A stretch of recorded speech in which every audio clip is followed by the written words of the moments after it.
Class 9 theorem 10.2 बहुत ही important theorem है। इस थ्योरम की स्टेटमेंट क्या है? If two angles of a triangle are congruent then the side opposite to those angle are congruent. बहुत ही इंपॉर्टेंट थ्योरम है जी। इस थ्योरम की स्टेटमेंट समझते हैं।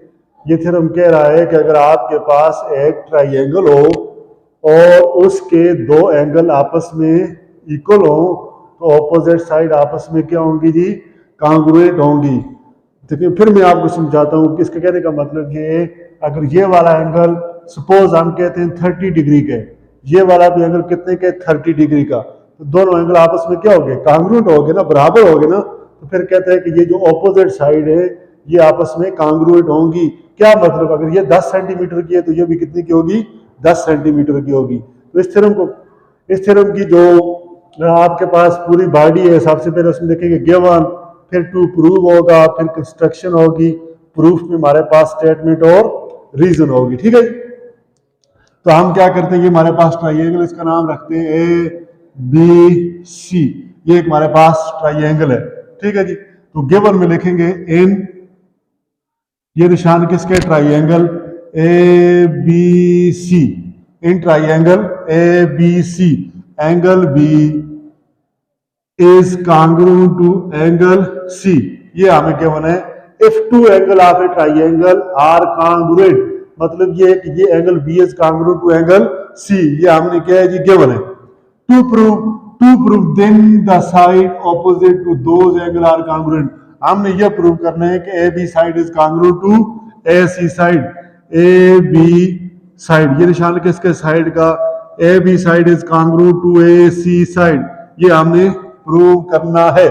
अब उसके बाद जो तीसरा काम है वो हमारी है कंस्ट्रक्शन। तो कंस्ट्रक्शन में आपने कहना है bisect angle A, bisect angle A, bisect angle A meet BC, जिसने BC को मीट किया at point D, meet BC at point D। ठीक है जी। उसके बाद आपने इसका नाम एंगल 1 रख लेना है और इसका नाम एंगल 2 रख लेना है। अब यहां पर एक लफ्ज इस्तेमाल किया है बाइसेक्ट। तो बाइसेक्ट का क्या मतलब होता है? देखिए, बाइसेक्शन का मतलब होता है किसी भी चीज को हाफ करना, आधा करना। लेकिन यहां पर बाइसेक्ट एंगल ए का मतलब ये है कि अगर ये वाला एंगल पूरे के पूरा एंगल कितने का था जी? सपोज मैं कहता हूँ 60 डिग्री का था, इसको हमने बाइसेक्ट किया तो इस साइड पर भी 30 डिग्री का रह गया और इस साइड पर भी कितने का रह गया? 30 रह गया। दूसरे लफ्जों में angle 1 is congruent to angle 2। Angle 1 और एंगल 2 के ये आपस में बराबर है। बाइसेक्ट का मतलब ये होता है कि किसी भी एंगल को हाफ से काटना, बराबर हिस्सों में तकसीम करना। ठीक है जी। अब इसकी प्रूफ करते हैं। प्रूफ में एक साइड पर हमारे पास स्टेटमेंट होगी, दूसरी साइड पर हमारे पास क्या होगी? रीजन। तो ये हमारे पास दो ट्राइंगल बन गई। कितनी जी? ये दो ट्राइंगल। तो लिखेंगे in triangle ABD, ABD corresponding to the triangle ACD, ACD। अच्छा जी।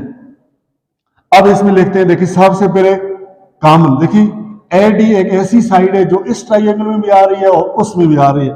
तो AD is congruent to AD। आगे लिखेंगे रीजन कॉमन। क्या लिखेंगे जी? कॉमन। एक बात होगी। दूसरी बात यह है कि ये हमारे पास angle 1 is congruent to angle 2। क्यों जी? ये हमारी कंस्ट्रक्शन है। हमने कहा था ना कि हमने एंगल ए को बाइसेक्ट किया है, तो बाइसेक्ट का मतलब है कि angle 1 is congruent to angle 2। इसको आगे इसकी रीजन लिख देंगे कंस्ट्रक्शन। क्या लिखेंगे जी? ये हमारी कंस्ट्रक्शन है। दो बातें होगी। और तीसरी बात गिवन, उसने क्या कहा था? Angle B is congruent to angle C। तो angle B is congruent to angle C।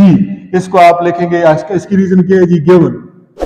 अब अगर किसी भी दो ट्राइंगल के 3 कंपोनेंट्स दूसरी ट्राइंगल के 3 कंपोनेंट्स के साथ बराबर हो तो ट्राइंगल आपस में कॉन्ग्रुएंट होती है।